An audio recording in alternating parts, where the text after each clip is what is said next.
আপনি ইউটিউব থেকে পর্যাপ্ত পরিমাণ নলেজ নিতে পারবেন যে আপনি এটার জন্য ক্যাপেবল কিনা, অ্যান্ড জিরো ফি।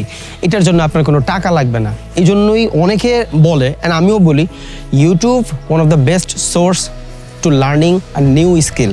তা নতুন কিছু শেখার জন্য YouTube best.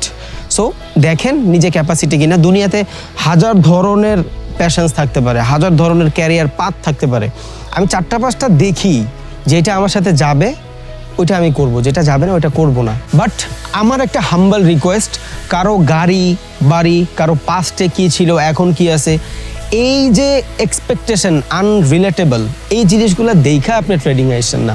It's a proper skill, এটার সাথে ক্যাপিটাল জড়িত, এটার সাথে রিস্ক জড়িত, এটার সাথে অ্যাকশন জড়িত, পেশেন্স জড়িত, সাইকোলজিক্যাল অনেক বেশি পাওয়ারফুল থিঙ্কিং জড়িত। যদি মনে হয় যে আমি এটার জন্য যোগ্য, তাইলেই আসেন। কারো সিচুয়েশন দেখা ইনফ্লুয়েন্স হয়ে আসেন না। এইখানে আপনি ইনফ্লুয়েন্স হয়ে যদি আসেন, আপনি ধ্বংস হয়ে যাবেন ভাই।